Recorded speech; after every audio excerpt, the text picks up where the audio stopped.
Title: काका और मियानू की कहानी। बॉडी: एक खूबसूरत सरसब्ज जंगल था जिसमें ऊंची ऊंची दरख्त, रंग बिरंगे फूल और चमचमाता हुआ दरिया था। इस जंगल में मैक्स नाम का एक मासूम बंदर रहता था। मैक्स एक खुशदिल और दोस्ताना किरदार था जो फल जुमा करने और अपने दोस्तों में बांटने का शौक रखता था। वो अपनी मासूम हंसी और बेवकूफ़ी से जंगल के सभी जानवरों के दिलों में बस गया था। बहुत ऊंची एक टहनी पर कोको नाम का एक चालाक और शरीर कौवा बैठा था। वो जंगल की हर चीज़ को बगौर देखता रहता और हमेशा दूसरों को अपनी फ़ायदे के लिए चालाकियों से धोखा देने की कोशिश करता था। एक दिन जब मैक्स जंगल के गहरे हिस्से में फल चुनने के लिए गया तो कोको ने एक चालाकी सोची। जब मैक्स फल चुनने में मसरूफ़ होगा तो मैं इसके आमों पर हाथ साफ कर लूँगा। कोको ने सोचा। जब मैक्स आमों के दरख्त के नीचे खुशी खुशी फल जुमा कर रहा था तो कोको दरख्त की एक शाख से उड़ता हुआ नीचे आया और चुपके से मैक्स के आमों की तरफ बढ़ा। वो मैक्स की जगह पर बैठा और इससे छेड़छाड़ करने लगा।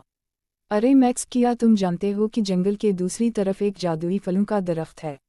कोको ने चालाकी से कहा। मैक्स की आंखें चमक उठीं। नहीं, मुझे नहीं मालूम।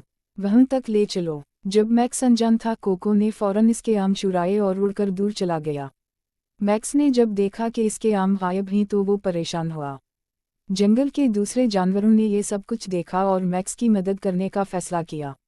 इन्होंने कोको को ढूंढना शुरू किया। जब इन्होंने कोको को पाया तो जंगल के जानवरों ने उसे समझाया कि ईमानदारी ही सच्ची दानाई है। वो सब जानते थे कि अपनी चालाकियों से कुछ भी हासिल करना कभी खुशी नहीं ला सकता। कुछ लम्हों के बाद कोको को अपनी चालाकी पर पछतावा हुआ। इसने मैक्स के आम वापस करने का फैसला किया। जब वो जंगल में उड़ा और मैक्स के सामने आम रखे तो मैक्स हैरान रह गया। क्या ये वाकई तुम्हारा है? मैक्स ने पूछा। जी हाँ, मैंने ये चुराए थे, लेकिन मैंने सीखा है कि सच्चाई हमेशा बेहतर है। बराए मेहरबानी मुझे माफ़ कर दो, कोको ने कहा। मैक्स ने मुस्कुरा कर कहा, मुझे तुम्हारी माफ़ी कबूल है, लेकिन आइंदा ईमानदार रहो। तमाम जानवर खुश हो गए और जंगल में एक बार फिर अमन कायम हो गया।